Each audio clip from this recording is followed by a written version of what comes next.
मेहनत कर, सफलता की चिंता मत कर, फल तो मिलेगा बस तू कर्म कर। नमस्कार दोस्तों, मेरा नाम Gaurav Sharma, MBBS first drop student from GR medical college Gwalior. तो फ्रेंड्स, आज मैंने आप सभी के लिए वीडियो बनाई है on the vast and the most important chapter both theoretically, numerically and for the NEET perspective, that is the genetics. Friends, मेरे पास कईयों के मैसेज आए कि मतलब जेनेटिक्स के न्यूमेरिकल्स में हमें प्रॉब्लम होती है। सही बात भी है, आती है प्रॉब्लम स्टूडेंट्स को, और वो जनरली कॉन्सेप्ट होते हैं तो वो सॉल्व भी नहीं हो पाती। ये मैंने खुद भी फील किया था, but our teacher were very good, nice teacher Vinay sir, तो उनकी वजह से हमारे कॉन्सेप्ट बहुत अच्छे बने। तो फ्रेंड्स, मैंने आज के इस लेक्चर में समराइज करने का प्रयास किया है all the numericals which can be framed. Friends, time की कमी रहती है, टाइम अलाउ नहीं कर पाता चीज़ें बताने के लिए, एक्सप्लोर करने के लिए, क्योंकि it is a bitter truth कि लंबी वीडियो आप भी नहीं देखते और ना उसे लाइक करते, ना शेयर करते, ना सब्सक्राइब करते चैनल को, तो इससे हमारी पूरी मेहनत बेकार जाती है।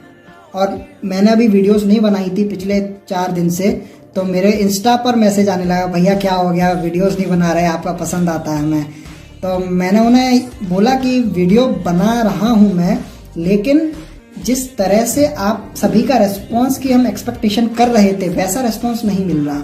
मैंने एक मोटिवेशनल वीडियो डाली, उस पर मेरे लेक्चर से ज़्यादा लाइक आए, ज़्यादा कमेंट आए, ज़्यादा व्यू आए। मैं तो ये देख के दंग रह गया था। मेरे फ्रेंड खेमेश जो फिजिक्स का लेक्चर डालता है, उसके वीडियोस पर व्यू नहीं आ रहे। हम अपनी पढ़ाई छोड़ के आपके लिए वीडियोस बना रहे हैं। हमारे ऑनलाइन लेक्चर्स लगते हैं, उसके लिए हमें प्रिपेयर करना पड़ता है खुद को, फिर उसके बाद हमें उसे पढ़ना होता है, उसके बाद हमें आपके लेक्चर्स बनाने होते हैं, खुद के नोट्स बनाने होते हैं। तो फ्रेंड्स, हमारी मेहनत को सही रिवॉर्ड मिले, इसके लिए आपको प्रतिबद्ध होना पड़ेगा।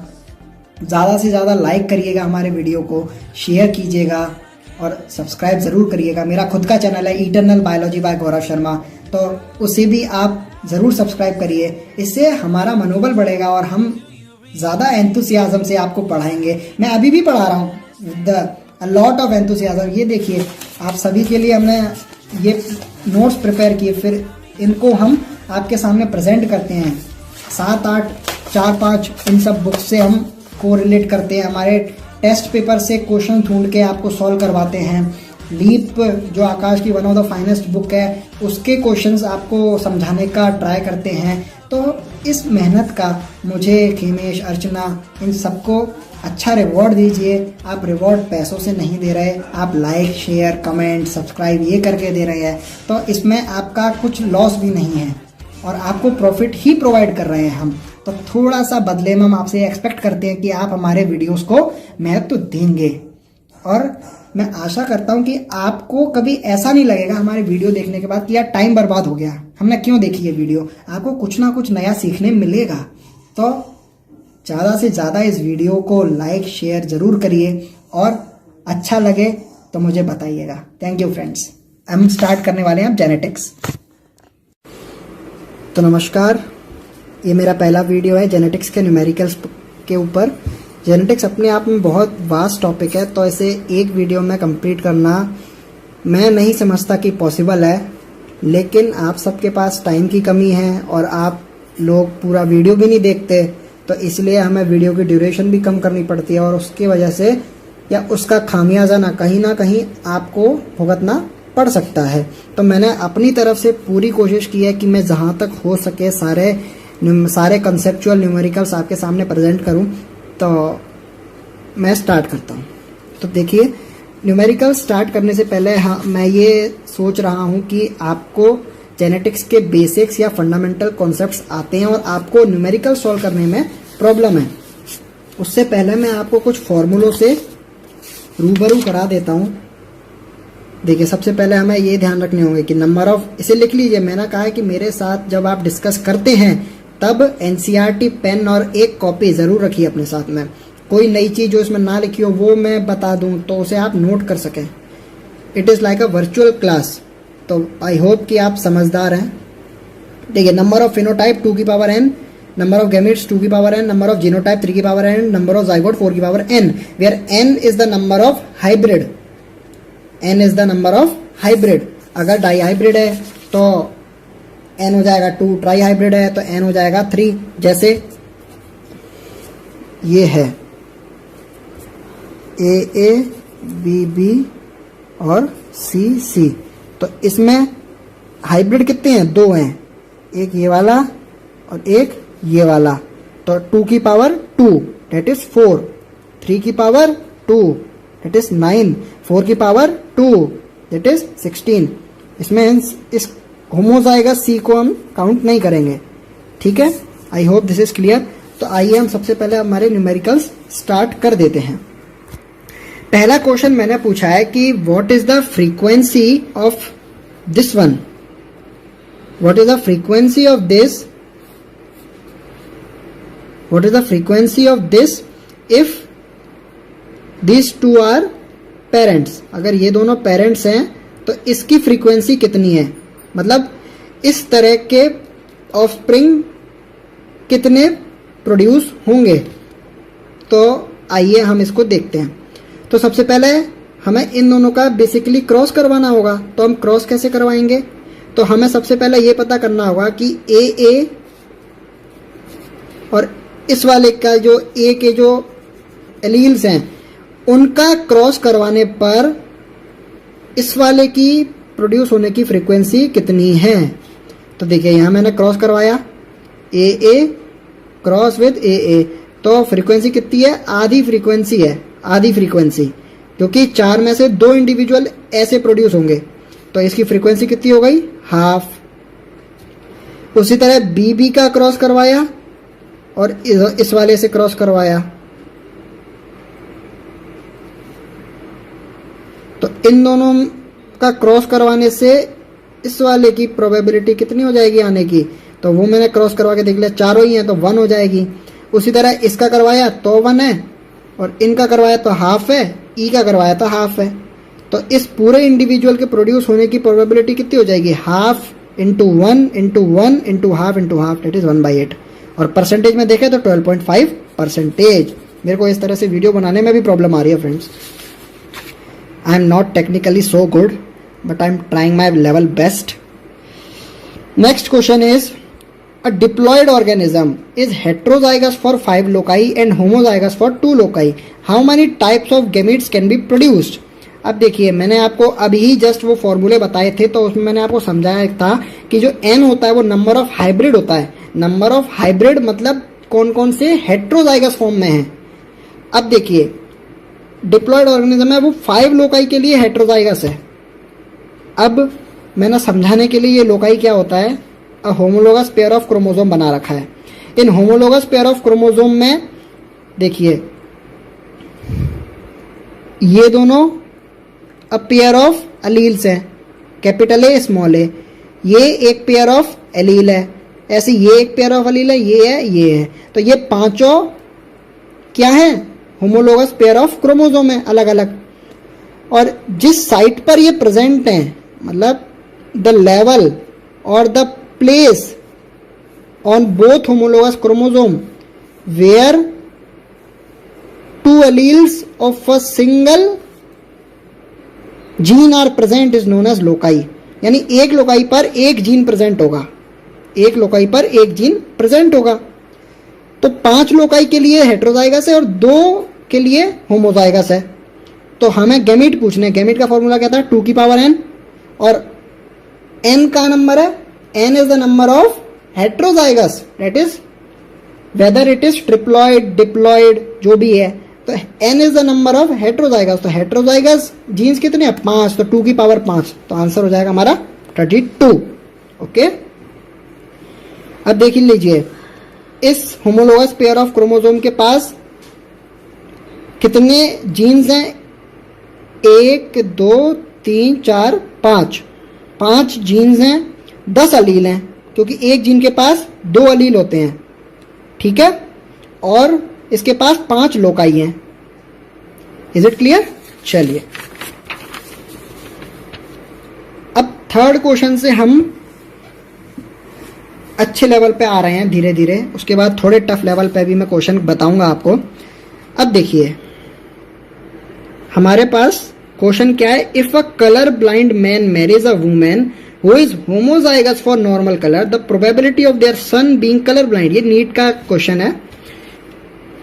अब देखिए कलर ब्लाइंड मैन कब होगा, पहले तो ये बात कर लेते हैं हम, कलर ब्लाइंडनेस किस टाइप की डिजीज है। तो colour blindness is a sex linked recessive disorder. Sex link recessive disorder है।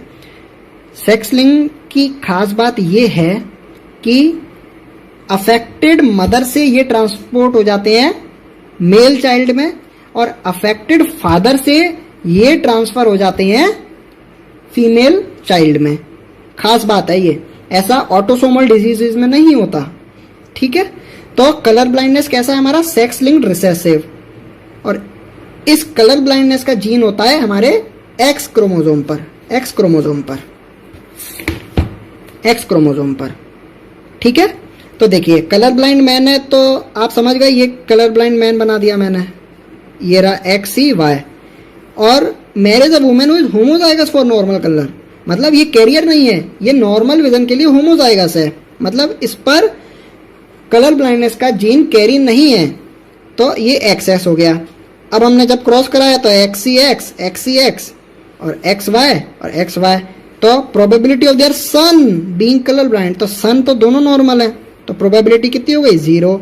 अगर ये पूछ लेता the probability of their daughter being carrier, तो कितनी हो जाती है, 100%, because both of them are carrier. और ये क्वेश्चन पूछ रहा है probability of their daughters being colour blind, तो वो भी 0 होती क्योंकि कैरियर है, कलर ब्लाइंडनेस होना भी नहीं है। ठीक है, नेक्स्ट क्वेश्चन इसी चीज पर, a colour blind man marries a women with normal sight who has no history of colour blindness in her family, what is the probability of their grandson being colour blind. ये किसने पूछा है, grandson. Grandson का मतलब क्या होता है, पोता। ठीक है, तो पोता लड़का पैदा करेगा, क्योंकि जो बेटी होगी वो उसके तो नाना जी लगेंगे। ठीक है, तो देखिए कलर ब्लाइंड मैन है X C Y, marriage a women with normal sight who has no history of colour blindness, यानी ये भी होमोजाइगस है। चलिए इनका हमने क्रॉस करा दिया, क्रॉस कराने से हमें ये रिजल्ट मिला। ये क्या है, डॉटर एंड सन है, ग्रैंड डॉटर और ग्रैंड सन नहीं है।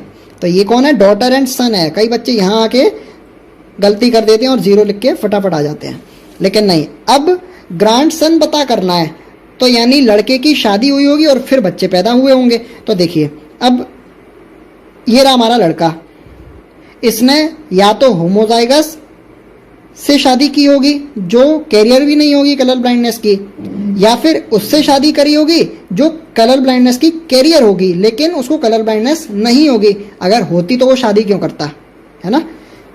तो अगर हमने नॉर्मल वाले से क्रॉस करवाया तो 0 chances of colour blindness of their grandson. Grandson normal है, लेकिन अगर ये वाली कंडीशन है तो इसमें ग्रैंडसन में से 2 ग्रैंडसन में से एक की प्रोबेबिलिटी है कि वो कलर ब्लाइंड हो जाए।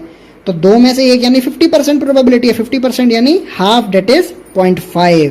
तो आंसर हो जाएगा हमारा 0.5 प्रोबेबिलिटी है। ठीक है, तो यहां ये ध्यान रखना है। चलिए तो हमारे 4 सवाल हो गए। 5वां सवाल पेडिग्री पे आ जाता है। पेडिग्री एनालिसिस में अगर हम इतने बड़े चार्ट को देखें तो हम सबसे पहले तो घबरा ही जाएंगे कि इसका आंसर क्या होगा। हमने पूछ रखा है कि ये किस टाइप का डिसऑर्डर है, x linked recessive, x linked dominant, autosomal recessive या ऑटोसोमल डोमिनेंट। तो देखिए मैंने आपको अभी एक चीज बताई थी कि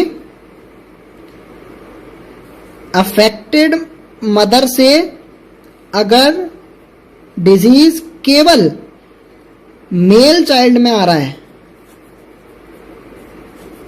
तो वो हो जाएगा हमारा सेक्स लिंक्ड रिसेसिव, और वाइस वर्सा, यानी अफेक्टेड फादर से केवल डॉटर में आ रहा है तो ये हो जाएगा हमारा एक्स लिंक्ड रिसेसिव। और अगर irrespective of sex of the baby अगर वो सभी में आ रहा है, मतलब मेल और फीमेल दोनों में वो डिजीज हो रही है, तो वो हमारा ऑटोसोमल डोमिनेंट हो सकता है या ऑटोसोमल रिसेसिव हो सकता है। अगर ऑटोसोमल डोमिनेंट होगा तो केवल उस एक जीन आने से ही डिजीज हो जाएगी, और अगर ऑटोसोमल रिसेसिव होगा तो उसको 2 जीन चाहिए, उसके दोनों क्रोमोसोम पर, दोनों ऑटोसोम्स पर उसको अपना जीन देना होगा, जिसकी वजह से डिजीज कॉज हो सके। तो अब देखिए, सबसे पहले ये रहा हमारा, ये पेरेंट है, female parent, male parent. Male parent is affected, male parent is affected, और अब देखिए उनकी जो ऑफस्प्रिंग है उसमें ये रहा हमारा मेल और ये रही हमारी फीमेल, मतलब लड़की और लड़का दोनों अफेक्ट हो रहे हैं। तो यानी ये कैसा है, या तो ऑटोसोमल रिसेसिव है या ऑटोसोमल डोमिनेंट है। अब अगर मैं कहता कि यहां पर ये मेल अफेक्टेड है और यहां पर ये मेल नॉर्मल होता, तो मैं जा सकता था कि ये सेक्स लिंक भी हो सकता है, लेकिन नहीं, यहां पर दोनों ही अफेक्ट हो रहे हैं, तो ये मेरा चला गया ऑटोसोमल रिसेसिव या ऑटोसोमल डोमिनेंट। अब अगर ये ऑटोसोमल डोमिनेंट होता तो ये सारे अफेक्ट हो जाते, ये बचता थोड़ी। अगर ऑटोसोमल डोमिनेंट होता तो ये हमारा क्या हो गया, सीधे सीधे ऑटोसोमल रिसेसिव। और इसको करने का क्या तरीका है, जैसे देखिए इधर करता हूं मैं, जैसे सब, अब मैंने बताया ऑटोसोमल रिसेसिव, तो अगर फीमेल कैरियर हो या ना हो तो क्या फर्क पड़ेगा।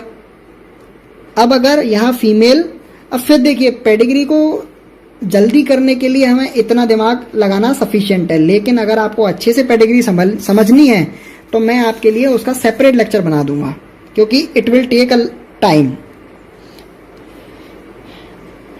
नेक्स्ट पेडिग्री हम देखते हैं, ये नीट का सवाल है। अब इसने क्या बोला हमारा कि female parent is heterozygous, parent could not have had normal daughter for this character trait under study cannot be color blindness या male parent is homozygous dominant। इस पेडिग्री के हिसाब से हमें देख के बताना है।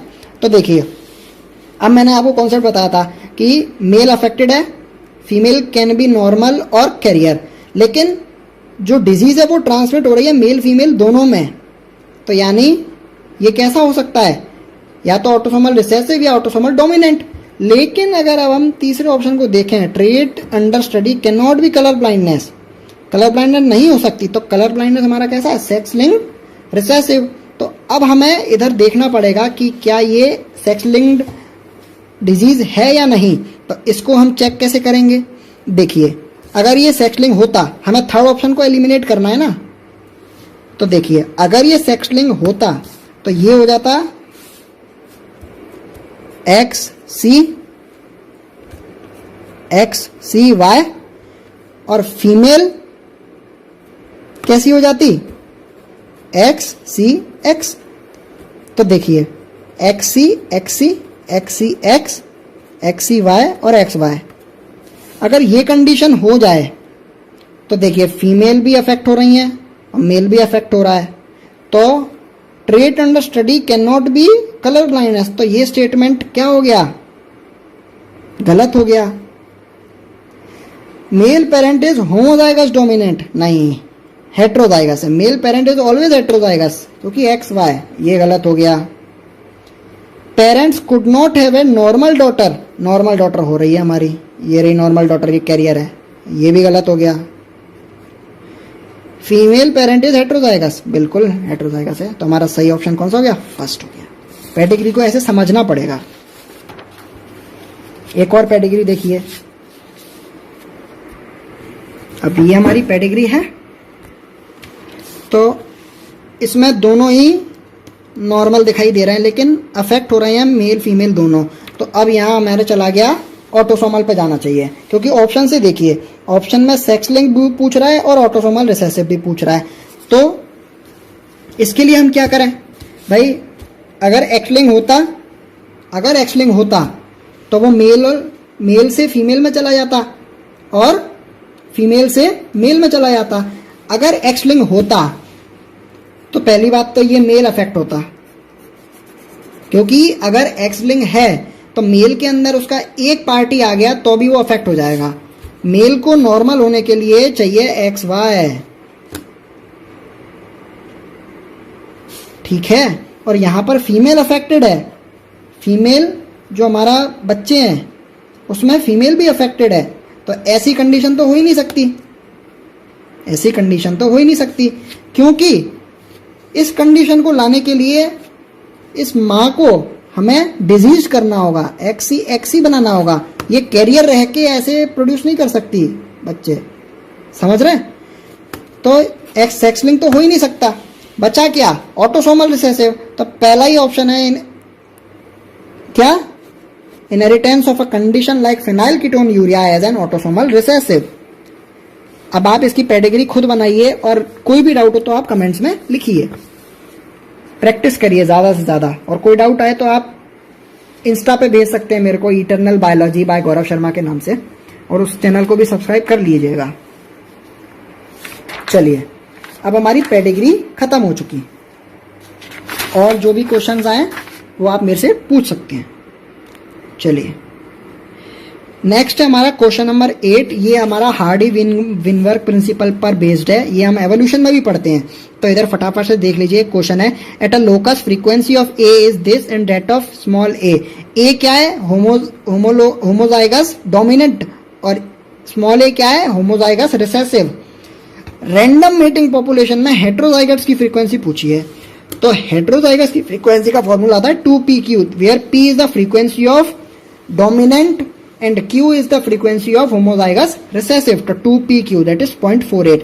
अब अगर ये पूछ ले calculate number of homozygous dominant, number कितने हैं? तो फ्रीक्वेंसी बराबर under root number of organisms upon total number of organism. अगर यहाँ टोटल ऑर्गेनिज्म हो जाते 1000 तो हम क्या कर देते? फ्रीक्वेंसी रख देते 0.6 बराबर नंबर ऑफ homozygous dominant बटा 1000। इस तरह से हम सॉल्व कर लेते। अब हमें एक इंपॉर्टेंट कॉन्सेप्ट की बात आनी चाहिए, पॉलीजेनिक इनहेरिटेंस। पॉलीजेनिक इनहेरिटेंस क्या होता है? पॉलीजेनिक मतलब बहुत सारे जीन्स, ठीक है। Polygenic trait that is one character, single character is traced और कंट्रोल्ड बाय मेनी जीन्स। तो इस क्वेश्चन में क्या कहा है? Polygenic trait is controlled by 3 genes A, B and C. अब इन अ क्रॉस, इसकी हमने क्रॉस कराई, इन दोनों की क्रॉस कराई, इसमें फिनोटिपिक रेशियो आया 1:6:x:20:x:6:1। तो अब ये पूछ रहा है x की वैल्यू क्या है? तो देखिए ए इसका अगर हम गैमीट बनाएं तो 2n से क्या हो जाएगा? 2^3, क्योंकि 3 हेटेरोजाइगोट्स हैं, 2^3। इसके गैमीट्स बनाएं तो 2^3, ठीक है। अभी हमने ये गैमीट क्यों बनाया? क्योंकि फिनोटाइप किसके होंगे? इंडिविजुअल के होंगे। तो वो इंडिविजुअल कितने प्रोड्यूस होंगे? तो वो कैसे प्रोड्यूस होंगे? जाइगोट बनने से। भाई ये पेरेंट अपने गैमीट देगा, ये पेरेंट अपने गैमीट देगा, दोनों फ्यूज होके क्या बना देंगे? जाइगोट बना देंगे। और जाइगोट, जितने जाइगोट होंगे उतने इंडिविजुअल बनेंगे, सीधा सा कॉन्सेप्ट है। तो इसके गैमीट कितने? 2^3, इसके गैमीट कितने? 2^3। दोनों को फ्यूज कराया है तो 2^3 इंटू 2^3 ये क्या हो जाता है? 2^6। 2^6 कितने? 64। तो यानी 64 इंडिविजुअल विल बी प्रोड्यूस्ड। अब इन सबको ऐड कर लो, 34 आया, और प्लस 2x, x और x बराबर 64, तो 2x बराबर 30, तो x बराबर 15, x बराबर 15, ठीक है। ये हो गया हमारा एक नया कॉन्सेप्ट। अगर आपको नहीं पता हो तो हमने रिकॉम्बिनेशन, इंटरफेरेंस और कोइंसिडेंस, डबल क्रॉसिंग ओवर, इसका एक कॉन्सेप्ट है, इसे आप याद रखिएगा कि interference plus coincidence is equals to 1, ठीक है। क्वेश्चन में क्या दे रखा है? रिकॉम्बिनेशन फ्रीक्वेंसी इतनी है, इंटरफेरेंस 30% है, 30% मतलब 0.3। तो अगर इंटरफेरेंस 0.3 है तो कोइंसिडेंस कितना हो जाएगा? 0.7।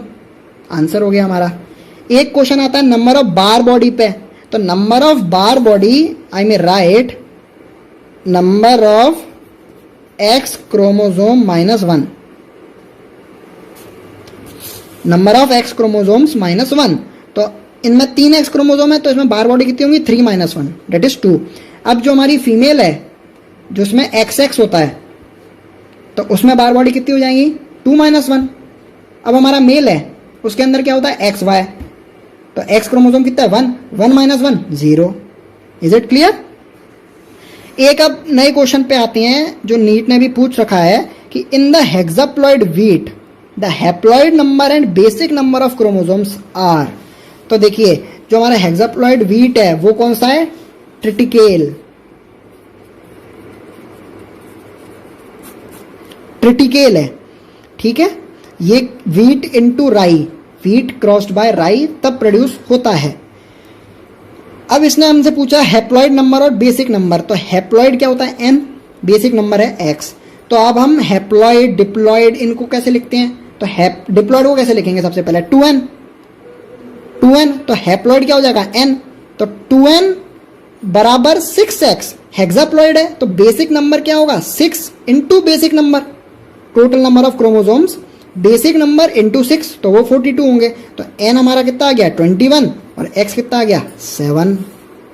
इसके बारे में इतना ध्यान रखना है हमें, ठीक है फ्रेंड्स। चलिए ये हो गया हमारा। अब हम बात कर लेते हैं कुछ डिजीजेस की जिनमें जो हमें याद रखनी है। तो देखिए एक्स लिंक्ड रिसेसिव ये कौन कौन सी हैं, cold LH, colour blindness, Duchenne muscular dystrophy, Lesch Nyhan syndrome and haemophilia. Okay friends, इसकी ट्रिक क्या है, cold LH, LH is a hormone and cold, ठंडा LH, cold LH, X linked recessive के लिए कोल्ड LH। ऑटोसोमल रिसेसिव कौन कौन से हो गए हमारे, ACP-ST, ए से क्या हो जाएगा एल्बिनिज्म, सी से क्या हो जाएगा सिस्टिक फाइब्रोसिस, पी से फिनाइल कीटोन्यूरिया, एस से sickle cell anaemia and T से कमेंट्स में लिखिए। चलिए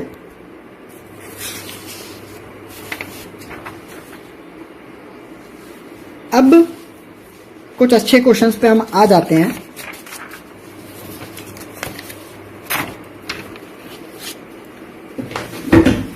चलिए, if a trait is controlled by 2 polygenes and plant is test cross, total number of genotypes and phenotypes. तो टेस्ट क्रॉस क्या होती है, F1 generation into recessive parent. तो सबसे पहले हमें F1 जनरेशन बनानी होगी, तो F1 जनरेशन में बना दी, दिख रहा है आपको, ये F1 जनरेशन है। इसको हमने रिसेसिव पेरेंट के साथ क्रॉस कर दिया, तो ये क्रॉस का रिजल्ट आ गया।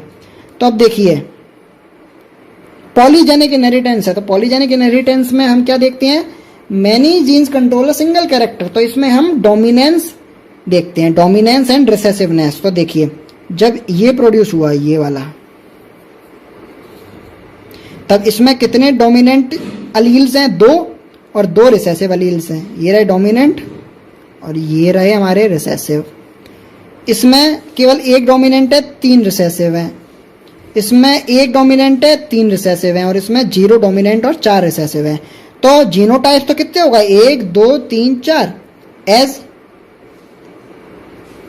देखिए इनको जीन लेवल अलग अलग है, तो जीनोटाइप तो 4 हो गए, लेकिन फिनोटाइप 3 हुए। क्यों हुए, क्योंकि इसमें 2 डोमिनेंट है, इन दोनों में तो एक ही डोमिनेंट है। तो बाहर से हम पता थोड़ी लगा पाएंगे कि इसमें एक डोमिनेंट है या नहीं। तो फिनोटाइप तो इन दोनों का सेम रहेगा।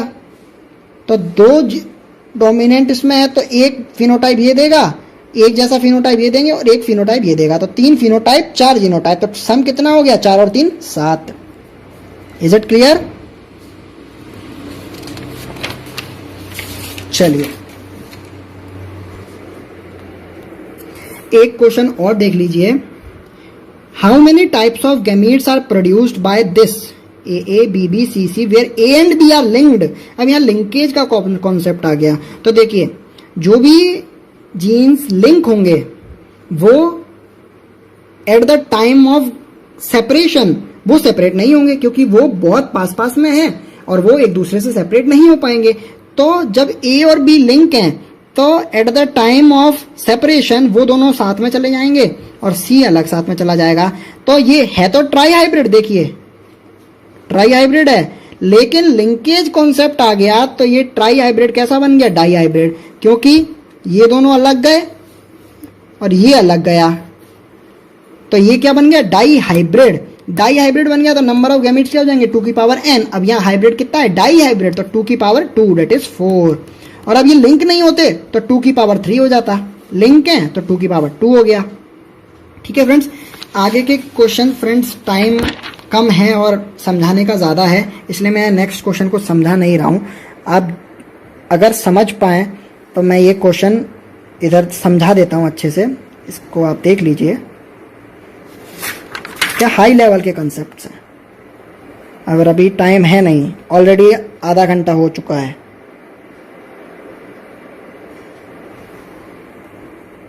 चलिए फ्रेंड्स,